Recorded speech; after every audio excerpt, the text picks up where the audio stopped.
డబ్బు, అనారోగ్యం, ఉద్యోగం, వ్యాపారం అప్పులతో బాధపడుతున్నారా? మీకోసమే manifesting miracles programme.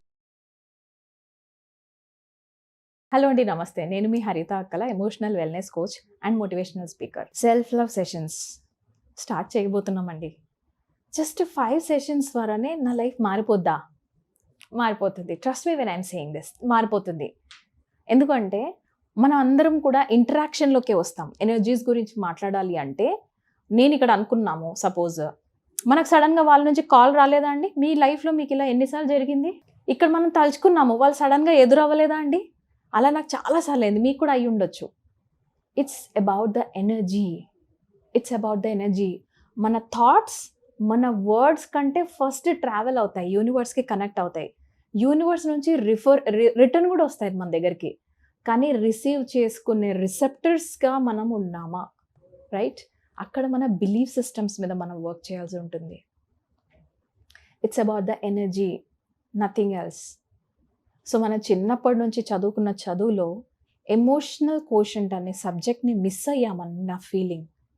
Intelligence skills అందరికీ బాగానే ఉన్నాయి, కానీ ఎమోషనల్ ఇంటెలిజెన్స్ లేకపోవడం వల్ల, సపోజ్ బాస్ చాలా, ఇప్పుడు గవర్నమెంట్ జాబ్ తెచ్చుకోవడం ఏమి ఈజీ కాదు కదండి. అది ఎంతో కష్టపడి ఒక ఆయన గవర్నమెంట్ జాబ్ సంపాదించుకుని ఒక మంచి క్యాడర్లోకి వెళ్ళి ప్రమోషన్ మీద ప్రమోషన్ సంపాదించుకుని హార్డ్ వర్క్ చేసి ఆ స్టేజ్కి వెళ్ళిన తర్వాత నలుగురు ముందు బాస్ ఇన్సల్ట్ చేశాడని దెన్ అండ్ దేర్ వెళ్ళి ట్రైన్ కింద పడి చనిపోయాడండి. ఇన్సల్ట్ అనే ఎమోషన్ని మనం హ్యాండిల్ చేయలేకపోతే ఇక్కడ ఎంత ఇంటెలిజెన్స్ ఉన్నా పనికిరాదండి. రైట్? ఇంకొక కేసు విన్నాను నేను. ఇంటర్ కాలేజ్ స్టూడెంట్ అండి, బాగా చదువుతుంది, స్టేట్ ర్యాంక్ అవ్వాల్సిన అమ్మాయి, స్టేట్ ఫస్ట్కి ఏం పెట్టుకుంది అమ్మాయి, అంబిషన్ గోల్ పెట్టుకుంది, స్టేట్ ఫస్ట్ కోసమే బాగా చదువుకుంది, పొద్దున సాయంత్రం బాగా చదివింది బైపీసీ. సడన్గా స్టేట్ సెకండ్ వచ్చింది and the other day she was no more. She committed suicide. ఎందుకనంటే స్టేట్ ఫస్ట్కి గోల్ పెట్టుకుంది, స్టేట్ సెకండ్ వచ్చింది, సెకండ్ వచ్చినందుకు ఆ అమ్మాయి తన్ని తాను యాక్సెప్ట్ చేయలేకపోయింది. ఇక్కడ తనకి సెల్ఫ్ యాక్సెప్టెన్స్ నేర్పించలేదండి. ఆమె తీసుకున్న డెసిషన్ ఆమె ఒక్కందే కాదు, దాని ఇంపాక్ట్ ఇంట్లో వాళ్ళపైన ఖచ్చితంగా పడుతుంది. వాళ్ళ సొంత తమ్ముడు ఆ అక్కని అలా చూసినప్పుడు ఆ అబ్బాయి ఎంత ట్రామా ఫేస్ చేశాడు తెలుసా? ఎంతో టాలెంటెడ్, ఎంతో కేపబుల్ ఉన్న ఆ అబ్బాయి డిప్రెషన్లోకి వెళ్ళిపోతే డాక్టర్స్ కేటగిరీలో ఉన్న వైఫ్ అండ్ హస్బెండ్స్ ఇద్దరు కూడా లాంగ్ లీవ్లో పెట్టుకొని ఈ అబ్బాయిని డైలీ సైకియాట్రిస్ట్కి తిప్పుతూ ఉండేవాళ్ళు. ఈ కేసు నేను ఎప్పుడైతే విన్నానో అప్పుడే నాకు అర్థమైంది, ఇంటెలిజెన్స్ ఒక్కటే మనకు సరిపోదు, మనకి ఎమోషనల్ ఇంటెలిజెన్స్ కావాలి. ఎమోషనల్ కోషెంట్ కానీ మనం చూడకపోతే ఇక్కడ ఎంత ఫినాన్సెస్ ఉన్నా కూడా మన బ్యాంక్ అకౌంట్లో, బికాజ్ మనము మన పైన మన వర్త్ తెలియదు కాబట్టి, మన డిజర్వబిలిటీ తిరిగి మళ్ళీ నేను సంపాదించుకోగలను అన్న కాన్ఫిడెన్స్ ఉండదు కాబట్టి, మనం ఎక్కడో అక్కడ ఒక్కరు ఒక మాట అంటే హర్ట్ అయ్యి we give up there. Yes or no? ఇలా నేను ఎప్పుడు కూడా లర్నర్ని అండి. ఎప్పుడు కూడా నాలో నాకు బాగా నచ్చేది ఏంటంటే డైలీ ఏదో ఒక బుక్ తీసుకొని చదువుతాను. మా నాన్నగారు చిన్నప్పటి నుంచి బాగా అలవాటు చేశారు. సుమన్ టీవీలో నేను దగ్గర 7-8 ఇయర్స్ నుంచి ఫాలో అవుతున్నాను. సుమన్ టీవీ ఎప్పుడు పెట్టారో మేబీ అప్పటి నుంచి అని చెప్పొచ్చు. బాబు చిన్నగా ఉన్నప్పటి నుంచి నేను పేరెంటింగ్ టిప్స్ సుధీర్ సార్ గారిది వీడియోస్ వింటూనే బుక్లో రాసుకునేదాన్ని. అచ్చా, నేను ఈ వర్డ్ అంటున్నాను, ఈ వర్డ్ అనకూడదు, ఇలా చేయకూడదు పిల్లలతోని అని. అప్పుడే రమారావి మేడం కూడా మంచి స్టోరీస్ చెప్పేవాళ్ళు. ఆ స్టోరీస్ వింటూ నైట్ పడుకునేటప్పుడు పిల్లలకి, బాబుకి అలా చెప్తూ పడుకోవడము, వాడికి అర్థమయ్యేది, కొన్ని అర్థమయ్యేవి కాదు, బట్ స్టిల్ అలా సుమన్ టీవీనే వింటూ వీడియోస్ వంట చేసుకుంటూ వినలేమా? ఒక అరగంట వినలేమా? న్యూ ఇన్ఫర్మేషన్ వస్తేనే కదా మనం ఏమైనా చేయగలము. అలా వింటూ ఒకరోజు కశ్యప్ అన్న వీడియో చూశానండి, నాగన్నది.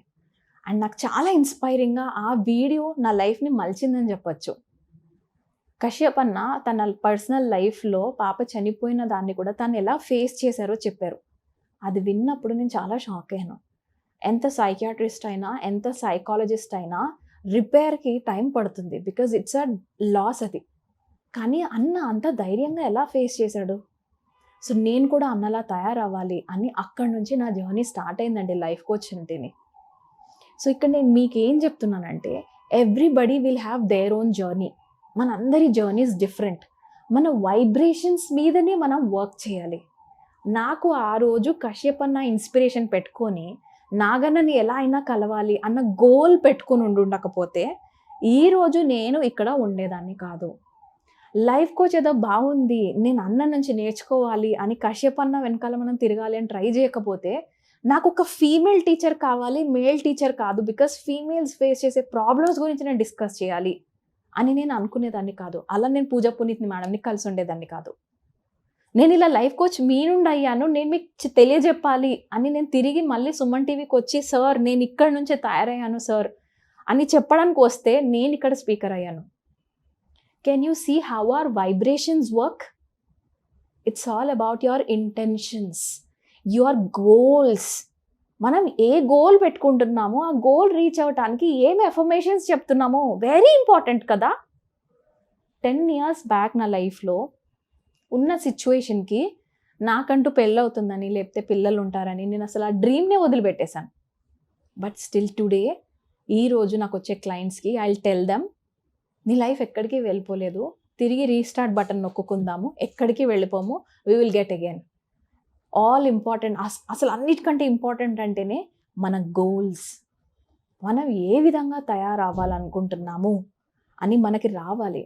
10 years తర్వాత నేను ఎలా ఉండాలి, 20 years తర్వాత నేను ఎలా ఉండాలి, 30 years తర్వాత ఎలా ఉండాలి, ఏ క్వాలిటీ ఆఫ్ లైఫ్ మనం ఉండాలి, వెరీ ఇంపార్టెంట్ కదా. డబ్బులు ఇంపార్టెంట్ కాదండి, డబ్బులతో పాటు మనం మనశ్శాంతిగా మనం డబ్బులు ఎర్న్ చేయటం ఇంపార్టెంట్, రైట్. నేను అలా ఫినాన్షియల్ ఫ్రీడమ్ కోసం లిటరల్గా బాగా ఫైట్ చేశాను. నాట్ ఫైటింగ్ అంటే నిజంగా మా వాళ్ళతో ఫైటింగ్ కాదు, ఇంటర్నల్ ఫైట్. అరే ఇంట్లో కూర్చొని ఒక ఆడపిల్ల గట్టిగా అనుకుంటే 50,000 సంపాదించలేదా? ఒక అమ్మగా మనం చూస్ చేసుకొని పిల్లల కోసం మనం ఇంట్లో ఉంటున్నామని అంటే అదేమన్నా చుట్టుపక్కల వాళ్ళు ఇంత చదువుకొని ఇంట్లో ఉంటావా అనేవాళ్ళు. సరే అని పిల్లల కోసం పిల్లల్ని పక్కన పెట్టి నేను స్కూల్కి వెళ్తుంటే ఇంత చిన్న చిన్న పిల్లల్ని డే కేర్లో వదిలిపెట్టి నువ్వు డబ్బుల కోసం పనిచేస్తున్నావా అనేవాళ్ళు. Can you see the guilty emotion there? ఈ గిల్టీలో 2 types ఆఫ్ గిల్టీ ఉంటాయి. Should guilt, good guilt. Good guilt మనం బాగుపడేలాగా హెల్ప్ చేస్తుంది, దాన్ని ఎలా ట్రైనింగ్ ఇవ్వాలి అని తెలుసుకోవాలి అని అన్నా. షుడ్ గిల్ట్ వేరే వాళ్ళ నుంచి వస్తుంది, వాళ్ళకి చెప్పుకునే గిల్టీ మన మీద రుద్దడానికి ట్రై చేస్తారు. మరి దాన్ని ఎలా హ్యాండిల్ చేయాలో మీకు అనిపించట్లేదా నేర్చుకోవాలి అని? So join my sessions, self love sessions, understand your emotions వెబినార్కి మీరు అటెండ్ అయినట్లయితే అక్కడ నేను నేర్పిస్తాను. నేను నేర్పించడానికి పెద్ద అమ్మాయిని ఏం కాదండి, కానీ నేను షేర్ చేసుకుంటాను. అప్పుడు మీకు కూడా అనిపిస్తుంది కరెక్టే కదా, చిన్నదే కదా, చిన్న మైండ్ సెట్ ఇష్యూనే కదా, మనం ఎందుకు ఇక్కడ కొట్టుకుంటున్నాము అని మీకు చాలా అంటే చాలా బల్బాన్ మూమెంట్స్ ఉంటాయి. సెల్ఫ్ లవ్ సెషన్స్లో నేను జనరల్గా నేర్పించేది ఏంటంటేనే మన వర్త్ ఏంటో తెలుసుకుంటాం, చాలా తెలుసుకుంటాం. మనల్ని మన సెల్ఫ్ టాక్ ఇంప్రూవ్ చేస్తాను నేను చేసేది అది. మన స్ట్రెంగ్స్ ఏంటి, మన వీక్నెసెస్ ఏంటి, మనకే క్లారిటీ లేకపోతే ఈరోజు ఒకరు ఫోన్ చేశారు నాకు నీలో నచ్చదని అన్నారు, రేపు ఫోన్ చేసి వేరే వాళ్ళు నాకు నీలో ఇదే నచ్చుతుంది అంటారు. ఈ 2 విన్న మనము ఎంత కన్ఫ్యూజ్ అయిపోతూ ఉంటాం. ఒకరోజు మనల్ని తిట్టుకుంటాం, ఒకరోజు నేను బాగా చేశానంట అని మళ్ళీ పొగుడుకుంటాం. ఎన్ని రోజులు ఇలా వాళ్ళు కంప్లైంట్ చేశారు, వీళ్ళు తిట్టారు, లేకపోతే వీళ్ళు పొగిడారు కాబట్టి వాళ్ళ కోసం వెయిట్ చేయాలి. Don't you think this is our self worth? So మీరు మన సెల్ఫ్ వర్త్ ఇంప్రూవ్ చేసుకోవాలన్నా మోస్ట్ ఇంపార్టెంట్లీ నా దగ్గర కనెక్ట్ అయ్యే ఆడవాళ్ళకి నేను ఇచ్చే ట్రైనింగ్, మనీ ఎర్న్ చేసుకోండి. ఫినాన్షియల్ ఫ్రీడమ్ నుంచి వస్తుంది రెస్పెక్టు, ఆ గౌరవం మనకు కావాలి, రైట్. మీరు ఫినాన్షియల్ ఫ్రీడమ్ కావాలనుకుంటున్నారంటే మాత్రం కనెక్ట్ టు మీ. నేను స్టెప్ బై స్టెప్ ప్రొసీజర్ నేను ఎక్స్ప్లెయిన్ చేస్తాను. Where you can earn income sitting at home. ఒక ల్యాప్టాప్ ఉంటే సరిపోతుంది, right. See you there in my self love sessions. Thank you.